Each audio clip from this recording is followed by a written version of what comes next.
How are you doing, Push to Love family? I am Gabriel. And I'm Angel. And together we are Push to Love.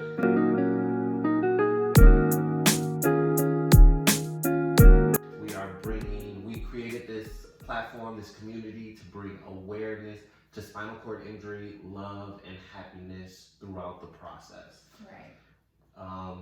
And we are excited to bring you another episode. If we look like we looked last week, it's because Angel is getting ready to begin her journey, as many of you know, as a travel nurse. Right. So right now it is almost 10:30, and we are on the third episode of the day. Right. We're pumping them out. So it's go time, y'all. We promise y'all consistency. We giving you consistency, but it just means that y'all gonna have to see us in the same clothes few episodes. So yeah, it's gonna be all right though. It's all good. So today we are talking about insecurities, right? And specifically for people in wheelchairs, how do you get over them? What are some of the things you deal with? Right. But before we do that, of course, we're gonna do a little conversation breaker, and we're gonna use Ultimate Intimacy app. And the question for today is, this is gonna be good. I want to hear your answer. The house is on fire, but everyone is safely out. The pets are safely out as well. All of your wallets and cash are saved.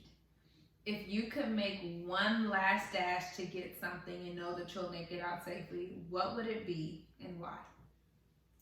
I'm gonna let you go first. So wait, like when they say all of the cash is out, so like all of your wallets and cash are saved. That's like what it just important documents.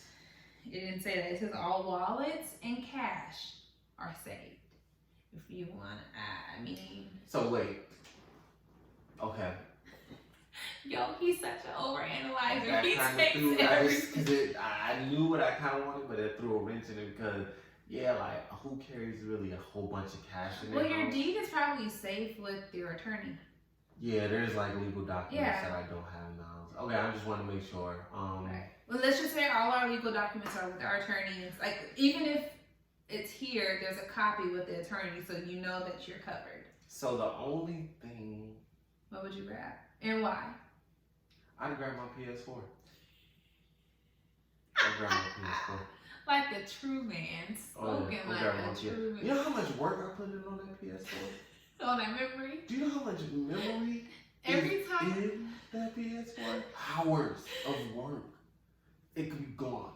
Every time that I think about that video of that girl who threw her dude's PS4 into the pool, I think about you because you really put in work into your PS4. You was like, Angel, there's parts of the PS4 that you can't replace it with the new one. I need it. Like my saved games, bruh, we're fighting.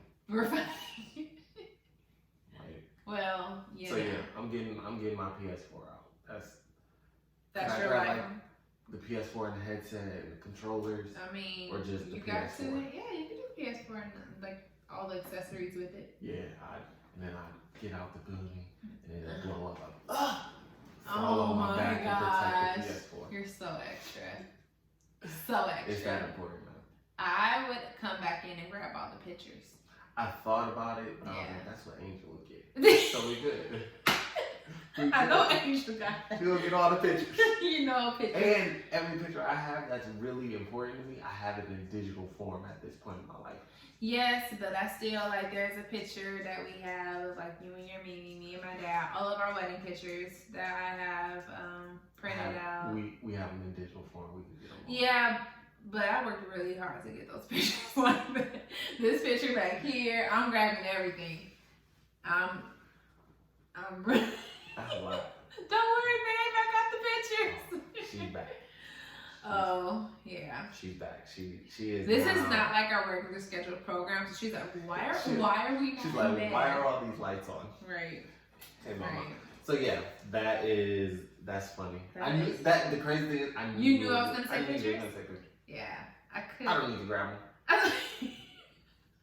It frees you up. It was really important. PS4. That's gonna keep me happy. It's like genuinely gonna keep me happy. Yeah. All right. So this week we have a really good topic. I think it's something that needs to be talked about from different perspectives. I've gone to other people's blogs, other people's podcasts who I respect and listen to in this area, especially with people with disabilities, and kind of hearing them how they overcame their insecurities. And I think that we bring a different perspective to it, and I think it's something that's going to be really good. Yeah. So, in uncovering your insecurities, I think the first question I have for you is, what are your top insecurities? You know, the ones that you're willing to share. Yeah. Just 'cause I feel like I don't. Do you have any? Not anymore. Okay, so what were the maybe one or two that you had to work on that were actually really hard? So like, I think one of the biggest things that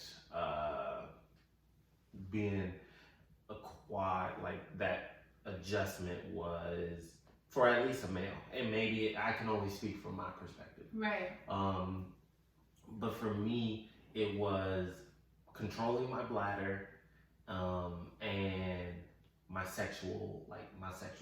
So when I first came into this thing, like it was I want to walk again, and then I realized like, oh shoot, my dick is not getting hard. Okay, bro. Like, damn. Right. I'm not gonna lie, I genuinely changed my prayer instantaneously. Really? It went from God, let me walk again, to God, please let my dick get hard. Just because I can live without my legs. That's manageable. I can't live without little Gabriel. Little Gabriel is the better part of me.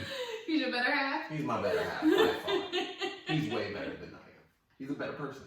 He's a giver. He's a giver. Gabriel, I am selfish. Little Gabriel's a giver. Oh my gosh. Your mom is probably going to be watching this one day like... I hope she's proud. I hope she's proud. Like, Gabriel, you changed your prayers. I was over here praying. I was up in the hospital. I was in that hospital like, Lord. I was grabbing like, Jesus, you raised Lazarus. You raised little Gabriel. And smooth for like probably like for 4 or 5 months. It was like no movement. And I remember like instant, like the time, like my nurse, I was in rehab, my nurse like woke me up to cath me, and like she was like, well, good morning. And usually like we had built a rapport where like, oh, you don't wake me up, like, because I wasn't sleeping in the hospital. Right. So like it was like 4 or 5 o'clock in the morning. So I'm like, dog, I just got to sleep. Right. What do you want? And she's like, well, why so rude? Yeah, you know what I mean? I'm like, come on, man. Uh-huh. And she was like, well, it seems like you're already up. And I was like, huh? Hey, friend. Best friend. Where you been? You look so nice. How are you? And it was a whole moment. I like called in other nurses. I said, look. Yeah. Look. Like, that's why now, like, it's so funny because Angel is sometimes, I can see the shock value on her face when I have no filter of people seeing me naked. Like, the last time when I was in the hospital, this is true. For my UTI, I had to go on, like, inpatient. And the nurse was like, well, I just want to see how you're cathing. And I was like, all right. And, like, now I'm right there, helping out. Whip my dick out. He just like, and I was like, Gabriel, you didn't give nobody a warning. I just looked at him like, really? She said she wanted to see how I cath. So you gave her what she wanted. And then Angel told me like most people are not that like, and it's not even that I'm super in like size or nothing. It was just like I've been desensitized. Yeah. To people seeing me naked. Like I could literally walk in the middle of the street naked and it not be an issue. It's not gonna fade you. Cause so many people have seen me naked, like being awakened to to do like a sponge bath. Yeah. Like that's not. Yeah. So it kind of desensitizes you. So, but that was my first insecurity. And then like even when it came back, it didn't come back like normal right away. Like it was a muscle like every muscle. It had to kind of learn and grow. And like so there was a few times where I like was about to have sex, and then he was like, "Yeah, I'm all for it." Nah, I'm tired. I'm out. That was a run. That was a lot of work getting up. And then like I'd be sitting there and she'd be looking at me and I'd be like, "Sorry." Have you ever seen a little meme of the monkey when he just sitting there like, come on. Yeah. What are you doing? Yeah. Like that's how I was. Like I would literally, and that was like super embarrassing at first. But then after, was it embarrassing? What? I think, and this is I feel like as a woman who's dealing with someone in a well, I don't know, maybe because I'm a nurse, but you understand what that's cool. You would think. But as a man, this is the thing. One thing that helped me get over it is it's not just a wheelchair thing, right? No. I think, what is it, like 60% of men have ED. Suffer from erectile dysfunction. Yeah. So it's like once you take out the wheelchair part about it and get out of that pity party and say, this is actually a normal issue. Right. It's more than me just being in a wheelchair. Right. Crazy enough, I actually have more of a reason to have an reasonable, right? Like this, it's not just because, like, it's just not working. Right. It's just like, oh, there's a neurological block in my neck. Like the train wave is not flowing how it used to. Exactly. The moment you break your neck. But still, like in your head, in that moment, you're like, what is she thinking? Yeah. What, like, is this gonna be like this forever? Wow, this is embarrassing. I was talking a whole bunch of junk. Like instantly regretting that. Yeah. Like, right? So that was one of them. And then one of the ones that I kind of actually just got over was wearing the Depends. Like there are certain things that, like when I get UTIs, I personally get a lot of bladder spasms. It's not something that I have to wear them like every day all the time. But if I'm having like a lot of bladder spasms, it's like, and a lot of people actually don't know what bladder spasms are. So for the average Joe who isn't dealing with being a quadriplegic, a bladder spasm, think of like your bladder as like a water balloon. And then you have it in your hand and you just grab it and you shake it, right? That's literally what's happening with your bladder. So it's pretty much, that's a great example. Or just like when you catch a Charlie horse, or like a random muscle cramp in like your arm or whatever from like working out. That he pretty much gets that, but it's to his bladder. Because your bladder is just a muscle. It's just a muscle spasm, but it happens to be your bladder. And if your bladder is full of pee and you get a bladder spasm, the only thing that's going to happen is you're going to, it's going to release. It's going to release. So, like, that would be, like, extremely embarrassing. Like, I remember one time I was flying and I didn't wear Depends while I was flying. And, like, I was in the air. And one thing I will say about traveling is on-flight bathrooms are not the most accessible things in the world. And I'm probably one of, like, a very able-bodied quadriplegic. Right. So for me, if it's this difficult for me, I can only imagine what it's like for someone. You gotta get the aisle chair to get it out and all of that. It can be extremely difficult. So, I didn't wear Depends, tried to hold it. It was like a 4.5-hour flight, had a bladder spasm. And then I had like a little piss stain. And I was like, it's so embarrassing. But then at the end of the day, it's like, yeah, it's an embarrassing thing. But like what we kind of talked about on the last episode, I learned from that mistake. Right. I bet I wear Depends when I'm traveling. Depends. I wear Depends when I travel to make sure that those accidents don't happen, right? Right. And I think that really looking at myself and being able to say, man, like, I don't really care what other people think. Like, that's good. Like, I don't, like, and it took time, like, but then I think it's coming with age, like, what does your opinion put in my pocket? Not a thing. can't pay bills with opinions. Right. Like, you know, not your opinions. Right. No, So, this is very true. like, what you think about me does not matter to me. Does my wife care? No. All right. That's really. Oh, that matters. Yeah. You can say so. Like, I'm free. Like, I know me personally, I'm free to say like, there's nothing you can't embarrass me with anything. Right. But like even before, like so, like before I was married, and I of course got into this comfortable place.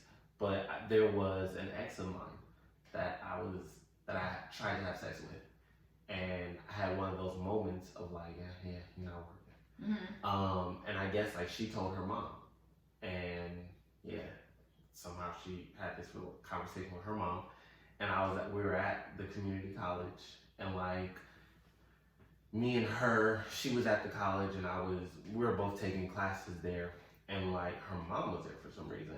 Her mom never really liked me, and I dated this girl before my injury in high school. Okay. So she knew able-bodied Gabriel, the mom knew able-bodied Gabriel.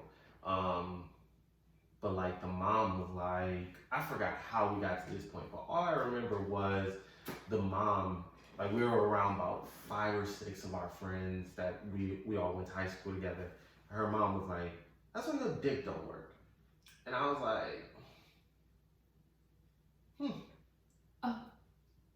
A mother? A mom. Yeah, someone's mom said this. And I was just sitting there and I was like, this is probably year 2 after my injury, because it was right before I left Michigan to go, because I did some community college classes, and then I was like, okay, I got a scholarship to the U of A to play rugby. So yeah, it was still pretty fresh to me, and I was like, man. So that one cut deep. That was like, but it didn't. Because then I kind of looked at everybody else's face, and like even her daughter was sitting there looking at her like, who are you? You're a terrible person. Yeah. And like I kind of at that moment I learned the lesson of, you know, good human beings. Most good human beings are not going to, you know, there's certain things that are off limits, right? Now, of course, there are terrible people out there that are gonna, hey, say whatever. But at the same time, like I chose not to let that hurt me.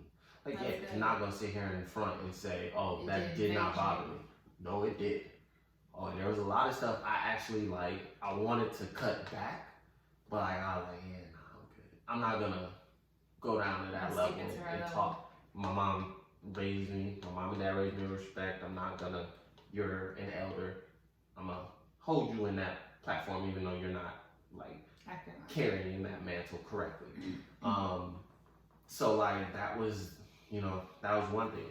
And then like over time, like you run into more experiences like that, and then it doesn't desensitize you, but it doesn't surprise you. And then what you learn is, how does this affect me?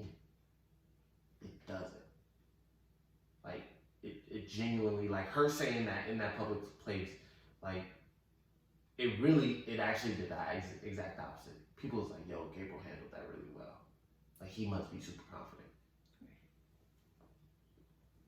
I wasn't at that time, but that's what my your actions, you know, my actions. That's what it showed. I remember like I had a different ex years later. Her baby father was not happy that I was messing with her at that time, and he went on my Instagram and was like talking mess about me like in the comment section, and he called me like wheelchair Jimmy. That's Drake off of Degrassi. Yeah. And he was in a wheelchair. I was like, no, I know. I was like, like that didn't faze me. Come up with a new joke. I got your girl. She's here. So, like, it wasn't. So it like what you said wasn't affecting my reality. Right. And that's kind of why those things didn't affect me, and they don't affect me now. People can learn things about me. Like I can say, oh yeah, I wear Depends. You can come up to me and say something crazy. Right. And I'll be like, okay. I'm gonna go jump on this flight. I'll let you later. Right. Have fun with that one. Like no, I'm still my piece is my piece. Right. So that's kind of. I think the biggest thing is people just have to realize that, like you said, what other people think of you, it shouldn't shape anything about who you are. It doesn't really matter. Yeah. It can hurt. I'm not saying that it shouldn't hurt. No. Everyone, one thing my mom always taught me, she's like, everyone has a right to their feelings. Like, you can't tell someone, even when you may have been the person that hurt. Like, there's been times that I think I didn't realize there were insecurities for you because Gabriel comes off as such a strong individual. And so there were some things that I would say that I don't know if it was an insecurity or if you were just pissed or whatever the case may be. But there's been times like I made comments like, hey, can you grab that? You know? And it's not me being ill, like it wasn't an ill action or thought for me. It was just like, hey babe, can you not do that, or can you grab that, or can you? So I know, like on like just so some of the instances that you're talking about, I think it wasn't stated like that. Why I would get mad at those situations, I would be like, I would say, hey, or you would be like, hey babe, just grab it, yeah, just grab it, yeah. And I'm sitting here like, if I could, I would. Right. You asshole. And then that's when you step back and you're like, oh. Oh. Yeah, and so, but I'm saying from a person who never had to like censor how something as simple as can you grab that, I never had to censor that. And so I've learned now to kind of, Angel, think that through before you say that. But before, when I was just saying it, to me, it just was like, hey, grab that for me real quick. I'm about to go do this. And you're just like, what the heck, Angel? Seriously? Like, you seriously gonna just ask me to grab that knowing? And then I'm like, oh, dang, like, I didn't mean like that. But then I'm backpedaling the rest of the night because now I feel bad.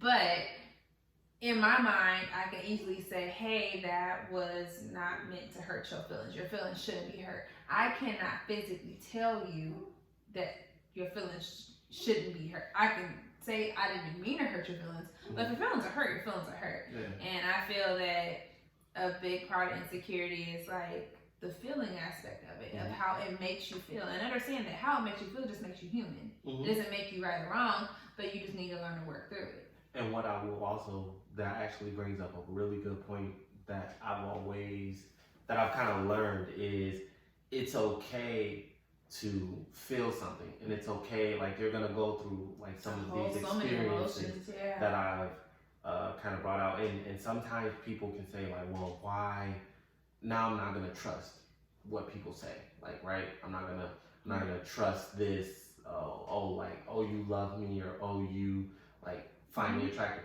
What I've learned to do is trust people's words until they show you their actions. Because people will say one thing, and no matter what, eventually their actions will show up. Follow up. So like if someone like, the reason, I will honestly say some of the reasons why like I was able to get over some insecurities is because I was affirmed by certain people in my life or through my journey that made me say or made me think, oh, this is okay. Yeah. This isn't that bad. Or this isn't bad at all, or I'm overthinking this. And then not only did they say it, like I had a problem with trusting at first, so I'd be like, they're just saying that, the pity party, right? They're just taking pity on me. And then eventually, like, I ran into good people, and I pushed good people away, and I had to learn, through therapy, like, you have to trust people. Now, wait for them to show you those actions, but just open up and trust them in the meantime.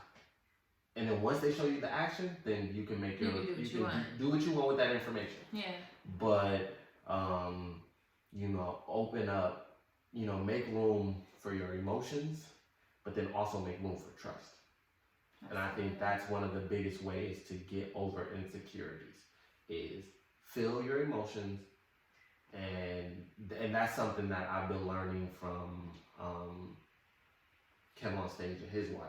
Like they say that a lot, like make room for your emotions. But then also make room for trust. Like open up for trust, because that's where, insecurities begin to be taken down. That's good. Yeah. Yeah. So one of the questions I had for you was, what insecurities have you dealt with me being in a wheelchair, if any? I honestly don't think that, which is, I'm not gonna say it's weird, but your wheelchair never fazed me. Like, it was never a, oh my god, I'm with a guy in a wheelchair, can't really. Yeah. Like, because people have all types of questions. Angel, what is sex like? Angel, what is this like? Like, you know, is he able to do these things? And I actually, from the beginning, have enjoyed, like, sharing our story. So I never thought that was an insecurity with me and you. I think if I ever had an insecurity, it was more so like. So hold on real quick. Can we break a stereotype real quick? Sure. You want to be real? Let's be honest. 100%. So when we got into a relationship, I kind of turned Angel out. Angel is a freak now. Wow. I was the pusher. I was not expecting that. Yeah, you said yeah. Yeah. Like, it's, that was actually what I was getting into next. When people be like, man, how is your sex? My sex life is amazing. I am filthy. I let myself feel all the feels. Overflows. Like I've always been like, that looks interesting. I want to try that. Right. And I'm real big on like, just try it. You can't say you don't like it if you never tried it. So there's certain things you can't say, but I mean, yes, there's certain things, but like you have hard nose. I trust you. Yes, we have hard nose. We have hard nose. I have hard nose. Yeah, we have hard nose, but I trust him enough that he's not gonna bring me something that because you know my hard nose. I trust him enough that he's not gonna bring something to me that I'm gonna be like, really, Gabriel? Who do you take me for? So yeah. But I say that to say like to break this here because so many people who are not only in wheelchairs but like people who are maybe just met someone in a wheelchair. This is, dating someone. Sex is great. I didn't say it, but the sex is great. And you have more instruments to play with when you have sex with a guy in a wheelchair. And you can get away with having sex in different places. Public places. Like there be so many times I be acting super crippled. I'm like, wait, I actually want to say the one place. Can I say the one place that we? Do you know what I'm talking about? I think I know what place you're talking about. Was it? Go ahead. I want to hear it. Nah. I want to hear it. No, you say it. You say it. Oh, you better know. Come on, live your truth. The one place that we have had sex in was a Nordstrom's rack. No, was it Nordstrom's rack? No, it was off Saks Fifth. Yeah. In the dressing room. Like people be looking at me like. And it was so funny because like the feet, people so can see help. the feet underneath. So much help. I'm like, yeah, come on, help me in here. Yeah. Come on, let me holler at you in here. Walked up in that off Saks Fifth dressing room. Yeah. Great times. Oh my gosh. So yeah. Back to us. Okay, so that was actually what I was gonna say though, because I'm not before you. I wasn't super well versed in sex and everything. Like, it's a good Christian. Yeah, like I wasn't a virgin, but I wasn't like. You weren't a virgin. Shut up, Gabriel. He knew I wasn't a virgin, y'all. This is news to me. I'm kidding. You lie. But I wasn't like amazing at it, I'm not gonna lie. So it literally took me, I was good, but I wasn't amazing. I'm not where I'm at now. Exactly. I thought this. So what I'm gonna say. And I think being with the same person, you learn. You learn their likes and how they like to do. Yeah. So, but I had never given it that much thought, like, cause for me to be that intimate with someone, he had to be my husband. But I was open to trying it out with you a little bit more than I think any other guy before you because I knew you were my husband. So it's more like, all right, God, you already gave me confirmation. I'm not saying y'all need to go about it this way. What I will say, like guys and girls, in wheelchairs, like what I will say is sometimes, especially guys, I've learned this more often. I've had so many girls approach me as in like, hey, can we have a drink or can we dance? Can we do this? Because you open up yourself to be in position to be approached. What were you just saying? Because you had said something that. I don't know. You completely just cut me off. I don't even know what I was sorry. That was so rude. I'm sorry. I thought you were saying you were open to trying new things with me. Yeah. And what I was gonna say was,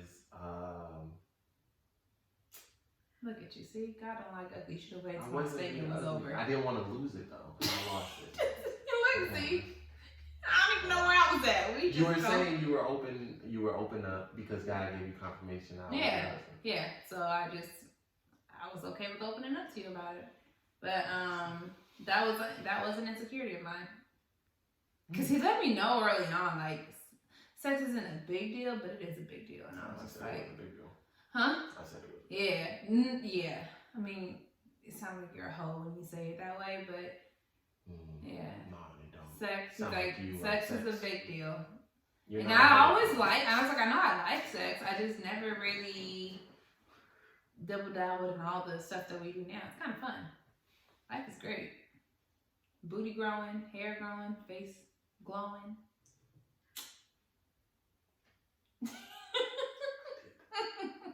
Anyways, yeah. So that one I think was my biggest insecurity. But as far as like being out with you, I've never had like, oh, he's in a wheelchair. Like I remember the very first time we had like a really not very first time, but we had a serious talk. And you had told me, like, Angel, do you want me to walk or do you want me to sit in my wheelchair? And I was like, why does that matter? What's more comfortable for you? You were like, well, whatever you want. And I'm like, no, why does it matter to me? Like, because I'm really big on whatever's comfortable for you. And I'm like, you can do whatever you want. And you had to explain to me. You was like, I guess you had to ask. And you was like, I need you to tell me if you prefer for me to stand for a certain thing or if you prefer me in a wheelchair. For like pictures. No, it wasn't for pictures. While we were out one day. Yeah, we like went out somewhere. You were like on me, like, do you want me to stand or sit? And I'm like, I don't know. Are these my decisions? Like, can I? I don't remember that. Yeah, you were like, well, I had an ex who like if she really wanted me to stand up for a certain thing, like for certain nights, date nights, or whatever. He was like, I'll just I'll do my crutches that night. I'm like, oh. Oh, like she would ask. Yeah. And I never understood. In my mind, I'm like, do you not want to be in your wheelchair? Like, I don't understand the purpose behind it. Or like, does she not want you in your wheelchair? You know, like, for me, it never fazed me. I like you in your wheelchair. Yeah. It gives me a permanent place to sit. Wow. I'm just kidding. Selfish. But yeah, I think honestly the biggest thing with insecurities that I look at is just like you have to put yourself out there. And if you don't put yourself out there, you won't grow. You won't know. Right. That's crazy because literally my last question for you is how do you actively work at bettering areas that you feel insecure in? You do it. You just do it. Just get uncomfortable. I feel like the main thing this season is like being uncomfortable. Like being comfortable with being uncomfortable. Remember we had that talk a few weeks back. Like I think that by putting yourself in situations where you're uncomfortable, you have to learn in that position. And then once you become comfortable in that, like now you get to grow to a new area. For instance, like I had a problem with like openly talking about certain things, and like it was like, yeah, we can talk behind closed doors, and I'll let you in a little bit, but I'm not gonna let you a lot. But then like eventually, I was just like, yo, I'm not able. Like a lot of people are coming to me asking me for guidance, assistance, and just information. Yeah. And I really I have a heart to want to help them because, man, if you could learn these things faster than I learned them, or even if you so much further, you can be so much further than me. And that's really like what I want. And then not only that, it's like even if you don't learn it before I learned it, even if you learned it like later in your life, it is so liberating. It's like it is a weight off of your chest. Right. Like I remember when I skydived, it was like the most liberating thing, and I was terrified. I still want to do it. You gonna do it? Oh yeah, I'm down. Like it's fun. We gotta find a nice, like pretty place to do it though. My God. I'm not doing it in Arizona. It's nothing to look at. Skydiving over the Grand Canyon. I mean Grand Canyon, yes. That's Arizona. I mean, but you can do it like here. And I heard skydiving in Flagstaff was dope. Oh, with all the red rocks and everything? Not Flagstaff, Sedona. Sedona. But yeah, like, had to put myself in the position of, excuse me, of just being able to do things, going to the bars, going to the clubs, going back to things that I did before that I wanted to do after. Right. I had to get back into your old life. I had to get back into my old shoes. I had to become who I was. Yeah. And maybe a different person. Like this Gabriel is different than the Gabriel of 2009, post or pre-injury. But like this Gabriel is the best of that Gabriel and the best of the new Gabriel. Yeah. So it's like I had to learn so many new things. So I think that would be my advice to people is just put yourself in uncomfortable positions. And then it's okay to not do it by yourself. Find someone that you trust, someone you love, and you have to be vulnerable. Be open and honest. Like with my best friend Jahan, like I was like, yo, I want to do this. He was like, bet, let's do it. And like anything I would say, like I want to do this. My sister Christian, bet, let's do it. Mm-hmm. Like I remember one time my birthday, it was like snowing. It was my birthday, March 24th, and I was so upset. And I was like, yo, I'm tired of this. I want to leave now. We caught a flight that day, went to Florida, and we like had a ball. Mm-hmm. And it was like crazy. It was so much fun, but like it got me out of my comfort zone of being able to say, I'm catching a flight today. Right. I don't really care about nothing else. That's what I'm doing. It's gonna make me happy. And I did it, and it made me happy. I had I had some great memories during that trip. That's like one of my favorite trips that me and my sister have ever taken together. So it's like being able to have that person, with you. Like there's just certain things that we've gone through that have gotten me out of my comfort zone. That like, okay, it's like you make me grow emotionally. You make me enter insecurities emotionally in the realm of like trusting and loving and vulnerability that I genuinely don't like. I'm very uncomfortable there, but it makes me a better person being in that uncomfortable place. And I know I can do it because I have you. Right. So. I love you. That was good. Yeah. No, I understand. And I think that emotional insecurities is a big deal. Mm-hmm. And I think that needs to be talked about a little bit more. I mean, we're at like 37 minutes, so we're not going to keep. We'll hit that on. We'll hit that on another episode about mental health and mental insecurities, because I think that can be the toll to take your life one way or the other. And I will say, one thing that I will hit on is a major reason why I was able to finally become successful. So like my trouble area, my hardship was emotional vulnerability, trusting, and things of that nature. I had friends that I was with during my accident, like just totally just like dropped out of my life. Yeah. So like it made me close ranks. Everyone who is close to me is close to me. No new friends. To Drake. Yeah. The Drake lyrics, real life. No new friends. If you didn't know me before 2009, we acquaintances.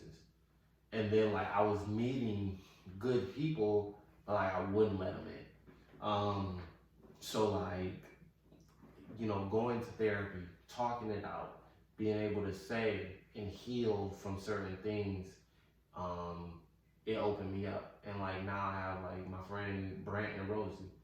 Like those are two of my best friends. Like we talk all the time, both in wheelchairs. We talk about everything. Right.